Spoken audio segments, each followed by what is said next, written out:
The 2024 NBA Finals between the Boston Celtics and Dallas Mavericks could come down to which team has the best supporting cast.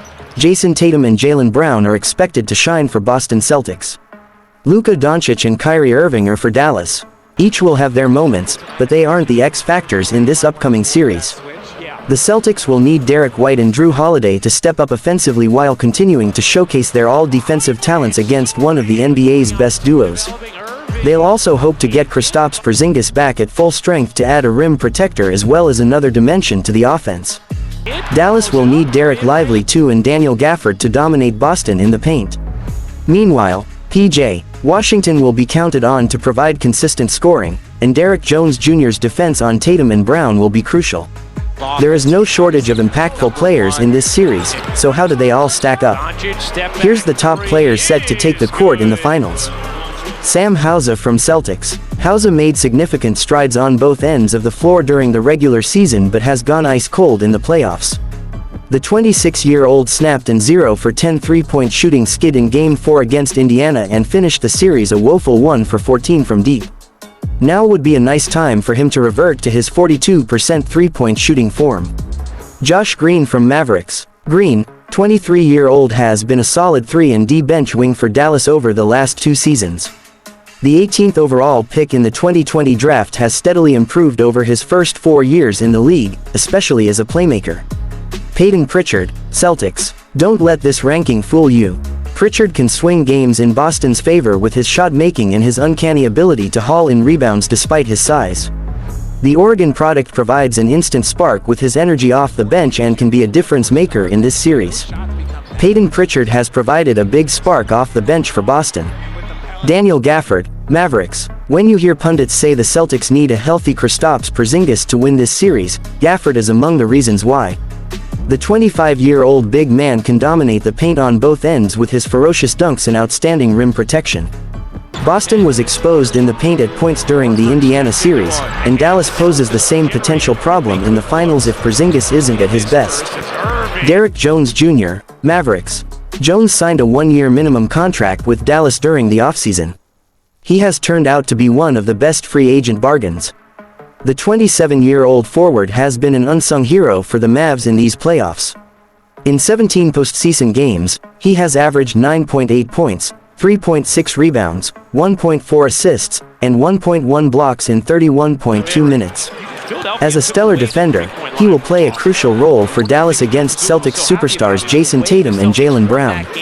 P.J. Washington, Mavericks. Washington has made strides defensively since joining the Mavs. Other than Luka Doncic and Kyrie Irving, Washington is the only Mavs player averaging double figures this postseason. The former Kentucky standout has also been noticeably better defensively since coming over from Charlotte. This series could very well come down to the supporting casts, making Washington a key piece for Dallas as it looks to pull off the upset. Derek Lively too, Mavericks. Lively has gone under the radar this season as the 6th-place finisher in NBA Rookie of the Year voting, but his presence has been impossible to ignore in these playoffs. The 20-year-old has given Dallas an additional threat in the paint with his rim protection and ability to finish on the offensive end. He and Gafford could give the Celtics some issues inside during this series. Al Horford from Celtics. Horford, who turns 38 on Monday, will likely return to his 6th-man role if Porzingis returns. He stepped up in Porzingis' absence during the conference finals. Boston was the NBA's best team by record all season, running away with the East and claiming home court for as long as they needed it, including this round. Dallas went 50-32, which it's worth noting would have tied for second in the East with New York. That still was 14 games off the Celtics' pace, though, and good for only the number 5 seed in the West. That had the Mavericks playing from down under to beat the Clippers, the Thunder and the Timberwolves, all while looking more like a title threat at each step. Boston mostly stayed above the fray as favorites, which brought criticism for lone missteps against the Heat and the Cavaliers and allowed some critics to poke at forward Jason Tatum's fire. The Celtics took both games against Dallas this season. They won 119-110 on the Mavericks court on January 22, then beat the Mavs again 138-110 on March 1 in Boston. This is Boston's 23rd trip to the finals.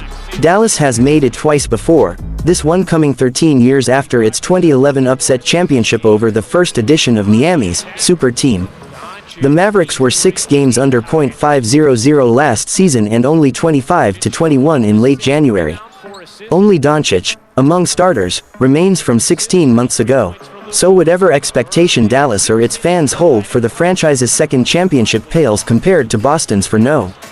18. This is the 6th time in 8 years the Celtics have reached at least the conference finals and their second finals in 3 years. Star wings Jason Tatum and Jaylen Brown have achieved almost everything short of a ring. Coach Joe Mazzulla's job status was shaky in 2023 and Horford can't wait to get off that "most playoff games without a title" list.